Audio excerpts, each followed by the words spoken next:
I've been with my partner, Sam, for about 3 years now. And for the most part, things have been great. We get along well, share a lot of the same interests, and have built a pretty solid life together. But recently, we've hit a major snag, and it's all because of a hobby that I've been passionate about for a decade. I'm really into tabletop games, think Dungeons and Dragons, Warhammer, that sort of thing. I started playing back in college, and it's been my main way of unwinding ever since. I'm part of a few different groups, and we meet up once or twice a week, either in person or online, to play. It's not just about the game for me. It's a way to hang out with friends, get creative, and just escape from the stresses of everyday life for a bit. But lately, someone's been saying that my hobby is taking up too much of my time and that I'm not prioritizing our relationship enough. At first, it started with little comments, stuff like, "Oh, you're playing again tonight?" or "I thought we could do something together, but I guess you're busy." I brushed it off at first, figuring it was just a passing thing. But then, a few weeks ago, Sam sat me down for a serious talk. They told me that they felt like I was putting more energy into my games than into our relationship. They said they were starting to feel neglected and like they were always taking a back seat to my gaming nights. I was honestly shocked. This was the first time they'd ever said anything like this directly. Sam went on to suggest that maybe it was time for me to cut back on my gaming sessions or even consider giving it up altogether. I didn't know how to respond at first. I mean, I love Sam, but I also love my hobby. It's been part of my life for so long, and it's brought me so much joy. I tried to explain to Sam that it's more than just playing games. It's a way to stay connected with friends I've known for years. It's where I get to express my creativity and unwind. But Sam just didn't seem to get it. They kept saying that they didn't understand why I needed to spend so many hours on it every week. We went back and forth for a while, and I suggested some compromises, like maybe we could set aside a couple of nights a week as us time, and I keep my gaming to the weekends. But Sam didn't seem satisfied with that. They said that even on the nights I wasn't playing, I was still talking about the games, prepping for sessions, or chatting with my gaming group. And they admitted that it made them feel like they'd never be as important to me as this hobby is. That conversation ended on a pretty tense note, with me feeling defensive and Sam looking hurt. Since then, things between us have been awkward. It feels like there's this unspoken tension hanging over everything. When I play with my friends, I find myself looking at the clock, wondering if Sam's sitting in the other room, feeling resentful. And when we're hanging out, it feels like Sam is just waiting for me to bring up the next game night, like they're bracing for disappointment. I'm torn. On one hand, I don't want to hurt Sam or make them feel like they don't matter to me. I love them, and I want them to feel valued and prioritized in our relationship. But on the other hand, this hobby has been a huge part of my life for a long time. It's not something I can just give up without feeling like I'm losing a piece of myself. I've tried to see it from Sam's perspective. Maybe they feel like they're competing for my attention, especially when I'm so wrapped up in a game. I've even thought about cutting back more, but every time I consider it, I get this knot in my stomach. I don't want to lose my connection to my friends, and I don't want to feel like I'm giving up something that brings me so much happiness just to keep the peace. I guess I'm just wondering if this is fair. Should I have to give up a hobby that's been part of my life for so long just to make my partner happy? Or is this a sign that maybe I'm not being as present in the relationship as I should be? I don't want to choose between my relationship and something I love, but right now, it feels like that's exactly what I'm being asked to do. Has anyone else been in a similar situation? How did you find a balance without feeling like you were losing a part of yourself? Because right now, it feels like no matter what I do, I'm going to end up hurting someone, either Sam or myself. Update. After that first tense conversation with Sam, things between us have been pretty rough. I could feel the resentment building, even when we weren't talking directly about my hobby. It's like there's this invisible wedge between us now, and I can't help but feel like I'm walking on eggshells every time I pick up my dice or log in for a game. But I knew I had to address it sooner rather than later, so I decided to bring it up again, hoping we could find some common ground. I suggested we sit down one evening after dinner to have a more focused conversation about it, with the promise that I'd really listen to what they had to say. Sam seemed relieved that I was making an effort, and I hoped that maybe, just maybe, we could find a compromise that worked for both of us. Sam opened up a lot more this time, and I could see how much this had been bothering them. They admitted that it wasn't just about the time I spent gaming. It was about feeling like I was more excited about game nights than spending time together.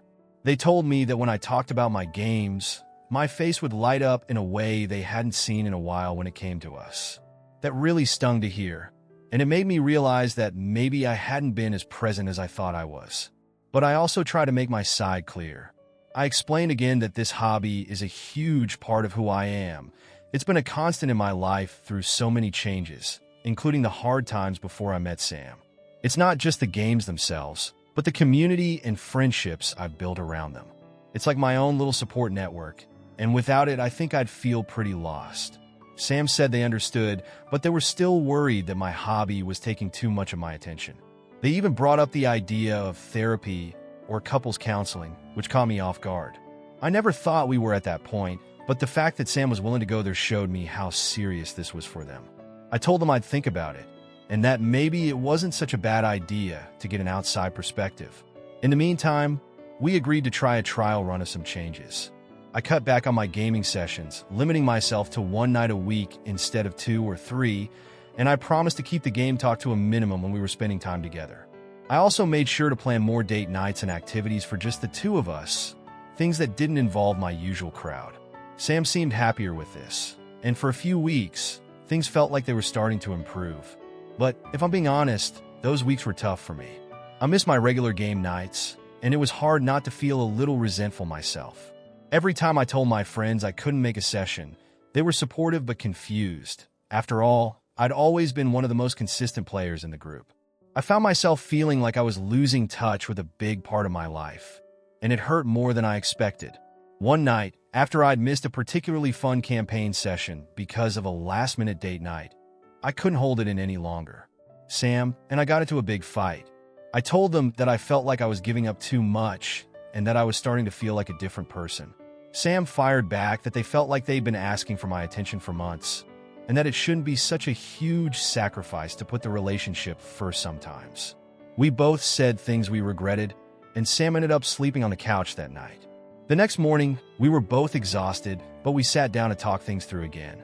We realized that this wasn't just about the hobby. It was about feeling valued and heard on both sides. Sam admitted that they'd been feeling insecure about our relationship for a while, and that maybe they'd placed too much focus on my gaming as a way to explain those feelings. Meanwhile, I admitted that I hadn't been as good at balancing my time as I thought, and that maybe I could have tried harder to make them feel important without feeling like I had to give up everything. We're still figuring things out. I'm not sure if the compromise we've come up with will be the final solution or if we'll need to adjust things again. I agreed to try couples therapy, and our first session is next week. Honestly, I'm nervous about it. I've never done therapy before, and the thought of airing out our issues in front of a stranger is pretty intimidating. But if it means finding a way for both of us to feel heard, maybe it's worth it. In the meantime, I'm trying to take things day by day. I've kept up with my gaming group, though on a more limited schedule, and I'm being more intentional about the time I spend with Sam. I think we both realize now that this isn't just a simple matter of choosing one thing over another. It's about figuring out how to support each other without asking each other to give up the things that make us who we are. I don't know how this will turn out, but I'm hopeful that maybe, with a little more effort on both sides, we can find a balance that doesn't leave either of us feeling like we're losing something important.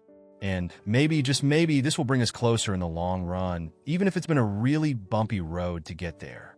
The first couples therapy session came faster than I expected.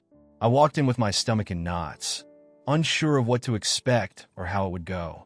Sam and I had talked a lot over the past few weeks, but there were still so many raw feelings between us. I was afraid that a therapist might take sides, or that it would just dig up more frustration and resentment. But surprisingly, the therapist made us feel comfortable almost right away. She asked us to take turns explaining how we got to this point, what had led to the tension between us.